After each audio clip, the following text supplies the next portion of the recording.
I want to just drift over towards the topics of the day. In this country, we have people, picking up high-powered rifles and just shooting randomly at people at a distance.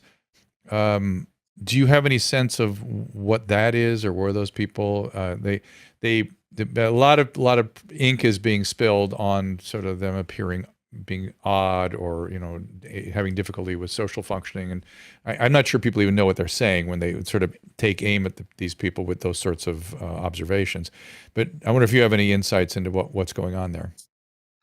Yeah, good question. I think that almost all of the perpetrators of mass shooting are what you said. So they're usually isolated, they're usually marginalized, they're usually withdrawn from society. And that can be for another number of reasons. It could be that they're shy, it could be that they're bullied, it could be that they have a form of depression, could even sometimes could be on the autistic spectrum.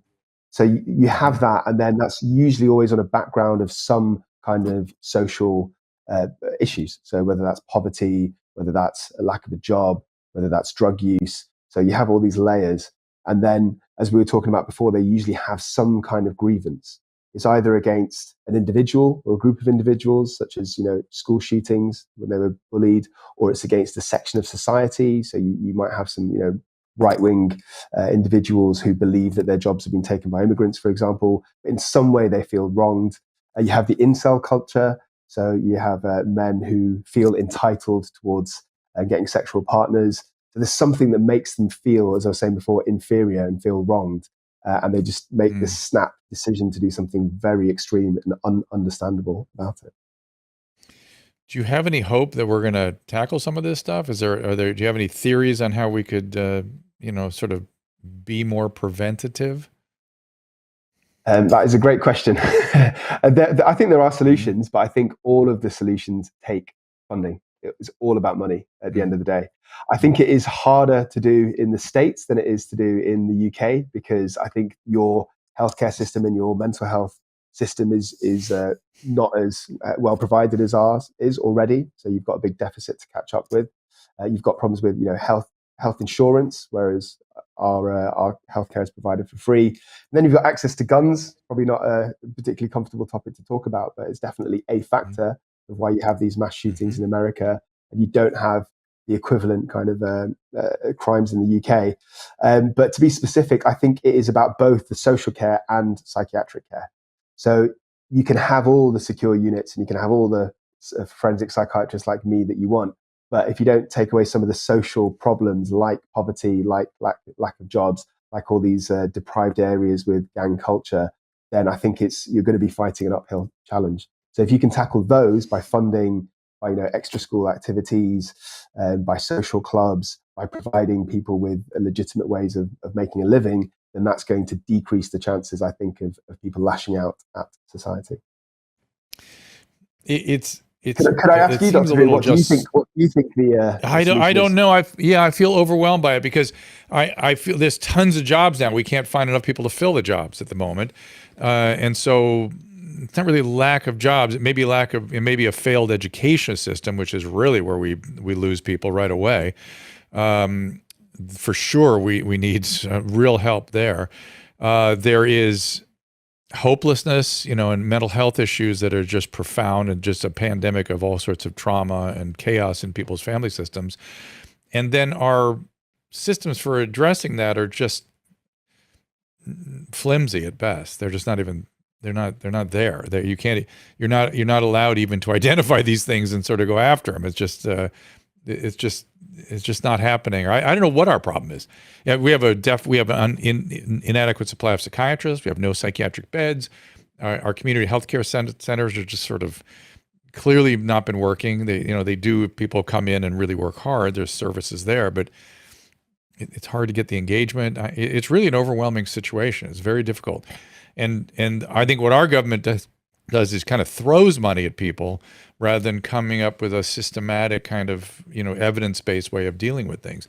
They come up with things that get them votes, quite literally. Then that's sort of the way they go after stuff, things that sound good or that make good, sound bites on television, or that, again, collect votes. We're going to give you $1,000 back. Okay, I'm voting for you. And that is not going to help somebody with these kinds of problems we're talking about.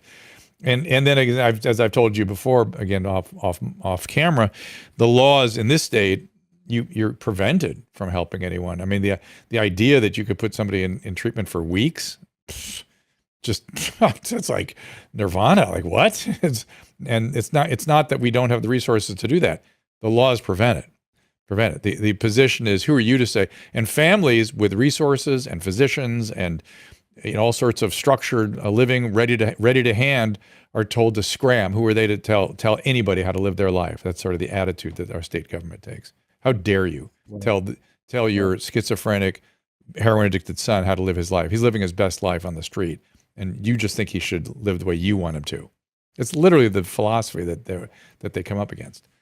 Something with it. That does sound like an almost insurmountable problem with the actual culture itself. I'm not sure what the solution is. Yeah, it's cultural. Yeah, you're right. It's cultural. That just that frame helps me kind of think about it a little bit. That we have a real problem in this society with things that interfere with our freedom, not only from a standpoint of treatment, but also from the standpoint of pathology.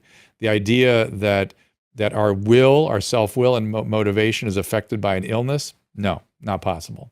That's still somebody just making their best choices. I wouldn't make those choices, but I'm not them. So who am I to say how they should choose to live their life? And think about that. That's our culture. That's it. Yeah, now, I think interestingly, such a thing as too much freedom, to be honest with you. That's exactly what it is.